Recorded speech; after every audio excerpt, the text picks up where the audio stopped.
Upon arriving in Australia, I immediately took my camera in to get fixed since it wasn't working right. Luckily, I borrowed a camera so I could keep vlogging. Sydney began with Katie, a girl I went to uni with, showing me around the city.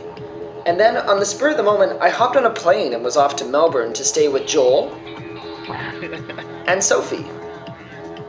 I spent some time getting to know the city and felt it was quite similar to Toronto, like these streetcars. The weekend came and it was time for the Great Ocean Road Trip with Joel. Destination, the 12 Apostles. We drove in a hippie camper van, which was pretty ridiculous, and I even got to see a koala just chilling in a tree. Sadly, all good things come to an end, and it was time to say farewell to Joel and return the van, which was probably the most terrifying drive of my life. I'm shaking.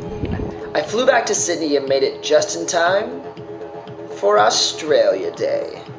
This is one of their biggest celebrations of the year, so there was lots to do to set up and get the backyard ready for our guests.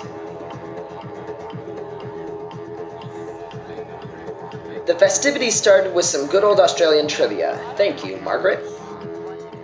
But I'd like you to name the towns in either of those gold rush places. Oh, Jesus, this is Australian history. Yeah. I totally know this because my friend lives there. What does it start with? Then we cooled off in the pool, enjoyed some cheese, No, I've got my swimmers. and got things grilling on the barbie. Once the food was ready, we started to chow down, Oh yeah. which took a very long time. And then finished off with pavlova for dessert. Mmm, tasty. After getting silly in the pool, Australia Day came to an end. Later in the week, I met up with Jeff from Toronto and we explored Sydney. We discovered kangaroo mince and decided we'd try to cook some pasta with it. It turned out well, but I thought it had a bit of a chalky aftertaste. The next day was sunny, and that meant relaxing at Manly Beach. And once I had recorded some videos for you all, I had to head back across the harbor because I was starting to burn.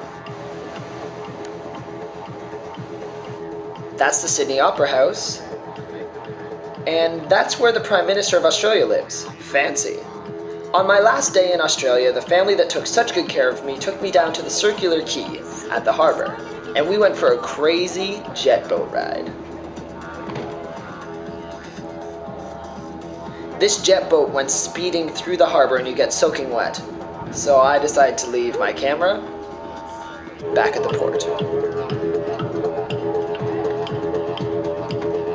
That's our crazy driver. He rocked. Soaking wet, I took some more photos for home, said farewell to some great friends, and prepared for my journey to Thailand. And now you're caught up.